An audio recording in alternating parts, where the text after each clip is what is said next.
오늘 말씀은 빌립보서 4장 6절입니다.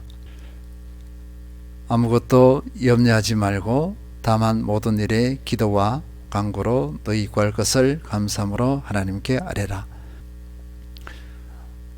우리가 삶을 살아가면서 늘 경험하는 감정이 있습니다. 희노애락입니다. 기쁨과 노여움과 슬픔과 즐거움을 말합니다. 인생은 기쁨과 걱정거리의 연속임을 가르쳐주고 있습니다. 누구나 자신의 삶은 기쁨과 즐거움으로 가득하길 원할 것입니다.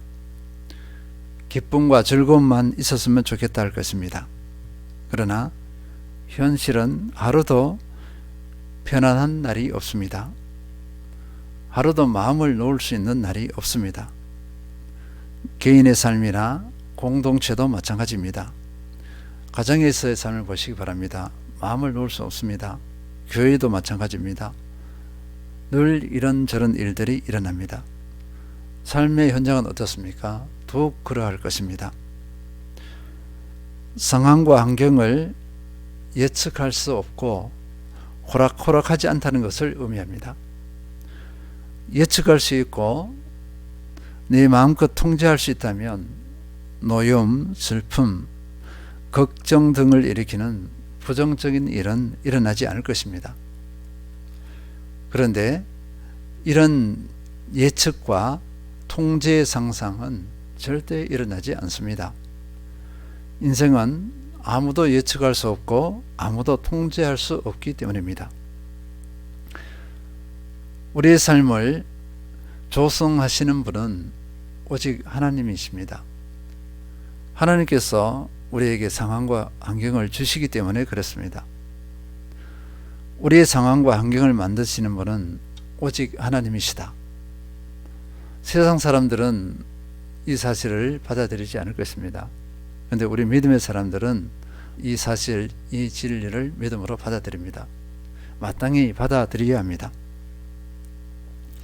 사람은 그저 상황과 환경을 받아들이는 존재입니다.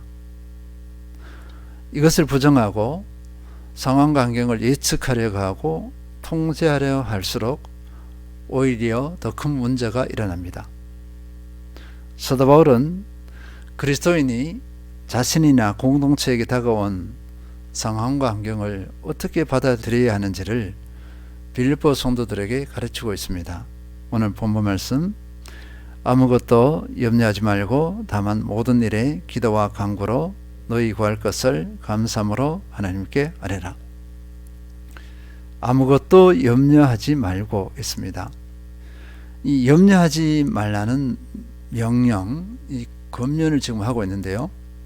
그 전제 조건은 받아들일 수 없는 상황과 환경, 받아들일 수 없는 사람들과의 관계, 일들을 말합니다.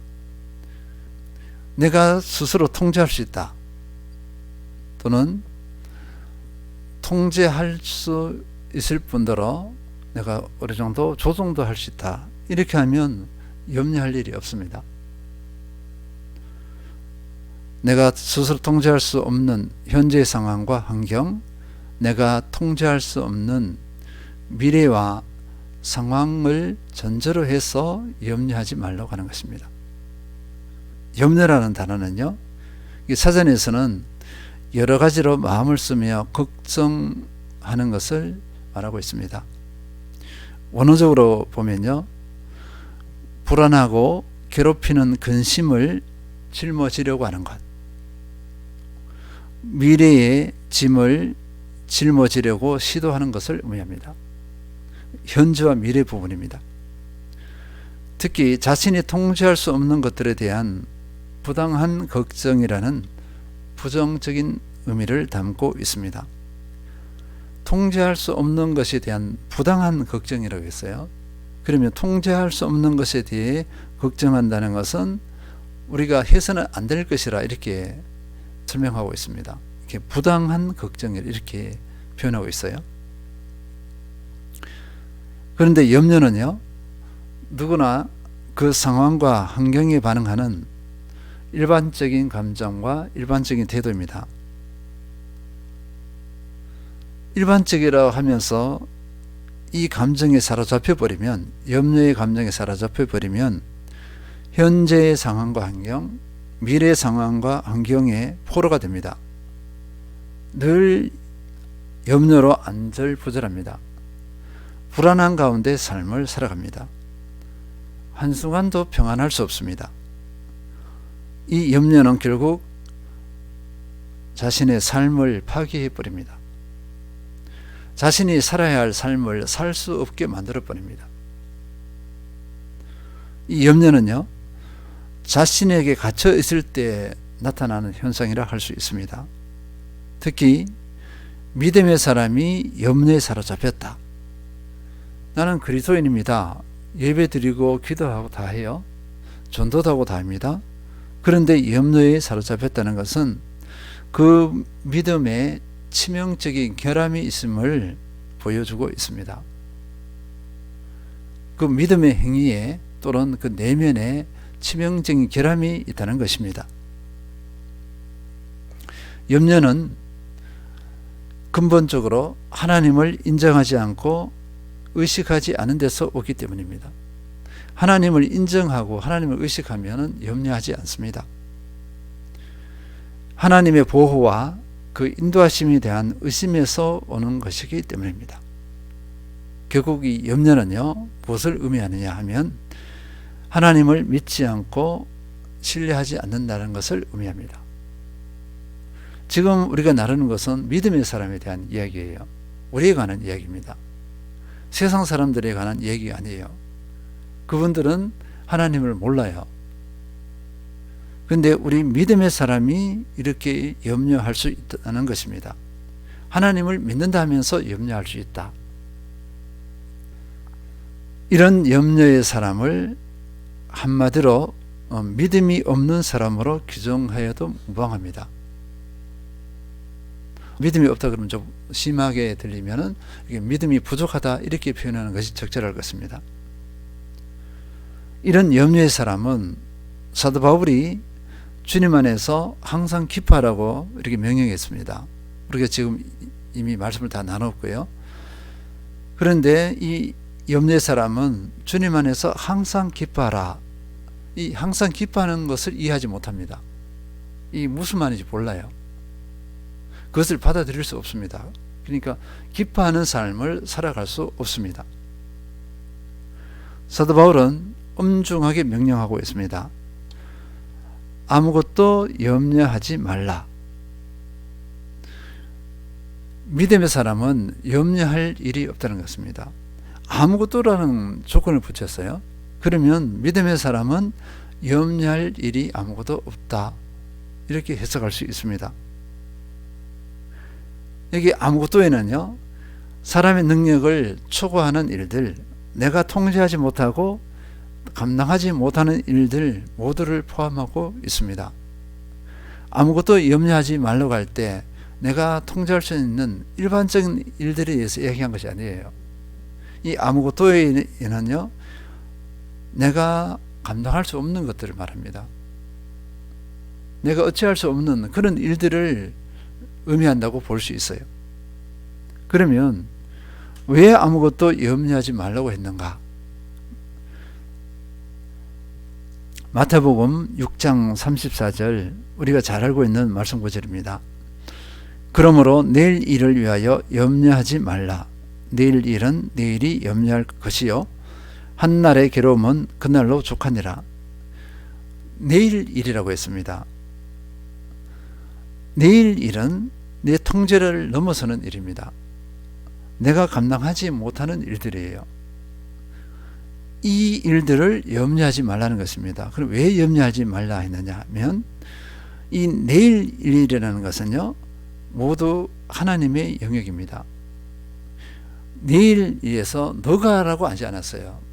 너가 내일 일을 염려하지 말라 이렇게 하지 않고, 내일 일은 내일이 염려할 것이요 이렇게 했습니다. 이 내일 일은 하나님의 영역이지 왜 네가 할 일, 네가 해결해야 할 영역으로 그렇게 염려하느냐, 그렇게 하지 말라는 것입니다. 아무것도 염려하지 말라는 그 의미는 그 염려하는 그 일은 내 영역이 아니고 하나님의 영역이다. 하나님의 일이다. 더 엄격하게 말하면 내가 왜 하나님의 영역을 침범해서 스스로 염려를 끌어들이느냐 이것입니다. 하나님의 영역을 침범하는 거예요. 내가 감당할 수 없는 내일 일, 하나님의 영역을 침범하지 말고 하나님께 맡기라 이것입니다. 그러면 너는 염려하는 것에서 자유로울 수 있다 이렇게 하고 있습니다. 또 염려하지 말아야 할 근거는요, 하나님께서 그 염려할 일들, 그 상황과 환경을 조성하셨기 때문입니다. 하나님께서 조성하시는 그 상황과 환경은 우리 믿음의 자녀에게 선하신 뜻 가운데 조성하신 것입니다. 선하신 하나님께서 선하신 뜻으로 그 상황과 환경을 만드셨어요. 나를 위한 최적의 상황과 환경이라 할 수 있습니다. 근데 나는 그것을 받아들이지 않습니다. 그래서 염려하는 것입니다. 그것을 인정하지 않기 때문에 염려한 것이라 볼 수 있겠습니다. 우리가 할 것은 염려가 아니라 내가 이해할 수 없고 감당할 수 없는 그 상황과 환경을 누리는 것입니다. 내가 이해할 수 없고 감당할 수 없는 또는 통제할 수 없는 그 상황과 환경 가운데서 우리는 어떻게 되는 거죠? 하나님께서 주신 이유가 뭐냐면 그 상황과 환경 가운데서 마음껏 다듬어지고 연단되어지기를 원하셨습니다. 온전한 그리스도의 사람으로 겸비되도록 하기 위해서 그 상황과 환경을 주셨어요. 오직 나를 위한 하나님의 선하신 뜻입니다. 이것을 받아들이지 않으면 계속 염려하게 됩니다. 염려의 포로가 됩니다. 그래서 우리가 염려하지 않아야 할 그 이유를 분명히 알아야 합니다. 또 염려하지 말아야 할 근거는요, 또 비슷한 내용이지만 하나님께서는 내가 염려하는 그 안타까움보다도 그 괴로움보다 더 크신 분이십니다. 하나님께서 나를 너무나 잘 아세요. 최고의 상황과 환경을 조성해 주셨습니다. 그리고 하나님께서는요, 그 상황과 환경 가운데 나를 방치하지 않으세요. 이 눈동자같이 지켜보십니다. 그리고 나를 돌보십니다. 베드로전서 5장 7절 너희 염려를 다 주께 맡기라. 이는 그가 너희를 돌보심이라. 너희 염려를 다 주께 맡기라고 하셨습니다. 내 염려, 내가 감당할 수 없는 일들을 하나님께 맡기라. 왜냐하면 하나님께서 너를 돌보시기 때문이다. 하나님께서는 우리를 사랑하십니다. 하나님께서 사랑하시는 자녀가 바로 우리예요. 그런데 그가 내버려 두지 않습니다. 최고의 상황과 환경을 만드셔서 우리를 세워가십니다. 이것이 하나님이십니다. 그러면은 내가 해야 할 것은 무엇입니까? 내가 해야 할 것은요, 오늘 본문 말씀은요, 모든 일에 기도와 간구로 하나님께 아뢰라 이렇게 했습니다. 모든 일에 기도와 간구로 했습니다. 기도와 간구라고 했는데요, 기도는 이게 두 가지를 이렇게 분리해서 해석하기도 하지만 일반적으로 그냥 기도와 간구 똑같이 기도입니다. 기도인데 엄격하게 이렇게 구분하자면 기도는 우리가 하나님을 향한 일반적인 기도, 일반적인 대화라고 할 수 있습니다. 일반적인 대화와 일반적인 구하는 것들 볼 수 있고요. 간구는 일정한 영역, 특별한 영역이 있습니다. 일정한 요구 조건을 조목조목 들어가면서 하나님께 구하는 것을 의미합니다. 이 기도 간구예요. 우리가 오늘 시험 보는 우리 한 청년이 있습니다. 청년이 있어서 오늘 면접 볼 때 하나님, 이 청년이 면접을 볼 때 마음과 생각을 주장해 주시고 입술을 주장해 주셔서 면접관들에게 흡족한 그런 면접을 볼 수 있도록 인도해 주시옵소서 이렇게 하잖아요. 이것을 가지고 이제 간구라 볼 수 있어요.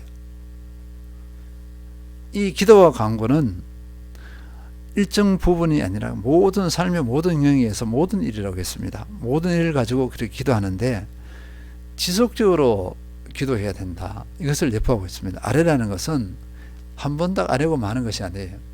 지속적으로 계속해서 아뢰야 된다, 기도해야 된다, 이렇게 가르쳐 주고 있습니다. 결론으로는요, 내가 해야 할 일은 뭐죠? 내가 감당하지 못하는 상황과 환경, 도저히 어찌할 수 없는 이 상황과 환경 가운데서 내가 할 수 있는 유일한 것, 최선이 뭐냐니까 기도입니다.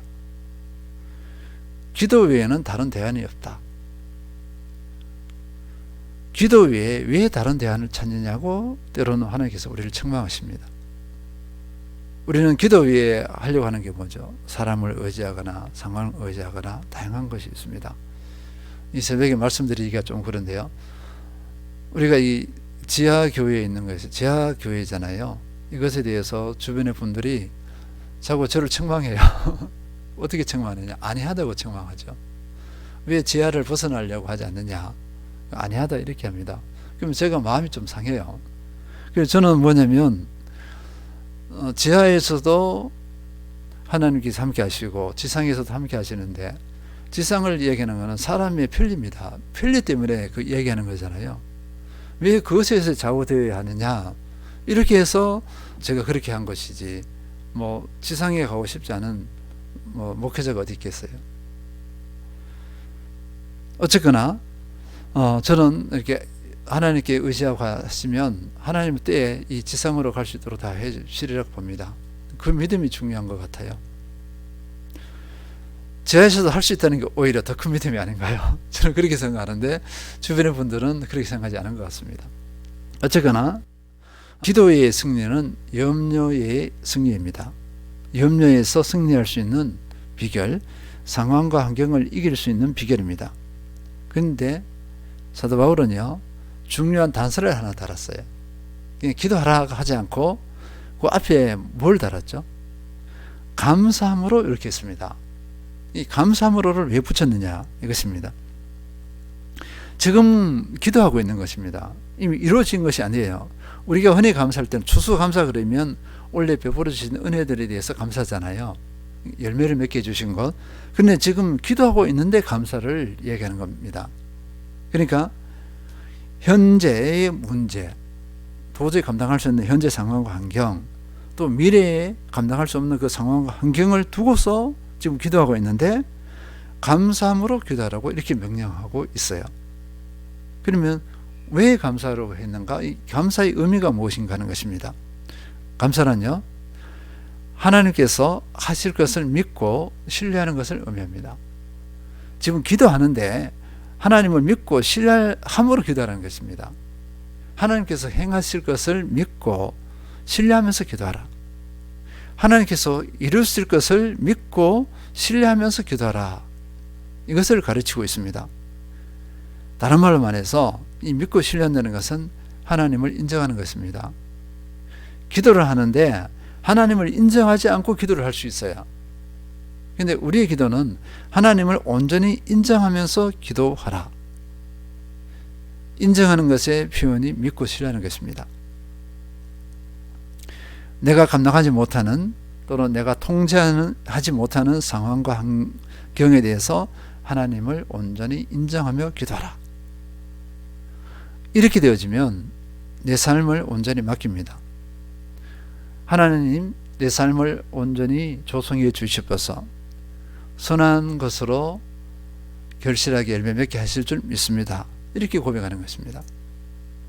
이 감사의 기도는요, 미래에 이루어질 것에, 그러니까 미래에 이루어질 것을 현재 가지고 와서 누리게 합니다. 감사는 미래에 이루어질 것을 현재 가지고 오는 것을 말합니다. 그러니까 미래의 것을 이미 현재에 누리고 가요. 그러니까 기쁨이 충만할 수밖에 없습니다. 찬양이 넘쳐요. 찬양하지 말래도 지금 룰루룰루 찬양합니다. 그리고 하나님께 영광을 올려드립니다. 염려가 들어올 틈이 없어요. 염려가 들어올 여지가 없습니다. 그래서 감사의 기도가 그렇게 중요합니다. 그래서 우리가 기도를 할 때, 기도하는 자체도 그렇지만 이 감사의 조건을 먼저 성취하고서 기도가 어우러지는 것, 감사와 기도가 어우러질 때 우리는 이 기도의 능력을 온전히 체험할 수 있습니다. 염려가 틈을 타지 못합니다. 우리는 염려가 아니라 뭐죠? 긍정입니다. 긍정. 소망 가운데 나아갈 수 있습니다. 그리고 이 감사의 기도는요, 주님의 부르심에 집중하게 합니다. 부르심의 사명에 집중하게 합니다. 마태복음 6장 33절, 너희는 먼저 그의 나라와 그의 의를 구하라. 그리하면 이 모든 것을 너희에게 다 하시리라. 모든 삶의 필요들, 내가 감당하지 못하는 것은 하나님께 맡겨요. 그리고 내가 할 것은 감사로 기도합니다. 그리고서 구체적으로 삶의 자리에서 행하는 것이 뭐죠? 하나님 나라와 의를 구하는 것입니다. 내 삶에 의해서 이 부르심, 하나님 나라와 의를 구하는 것에 집중하지 못한다? 이것보다 불신이 없습니다. 우리 삶의 본질을 놓쳐버리는 것이에요. 아무리 내 삶에 열심히 있어도 이 본질을 놓쳐버리면 모든 것을 잃어버리는 것이나 마찬가지입니다. 질문해 봅니다. 어떤 삶을 사시겠습니까? 염려입니까? 아니면 하나님을 온전히 신뢰하며 감사의 기도를 선택하시겠습니까?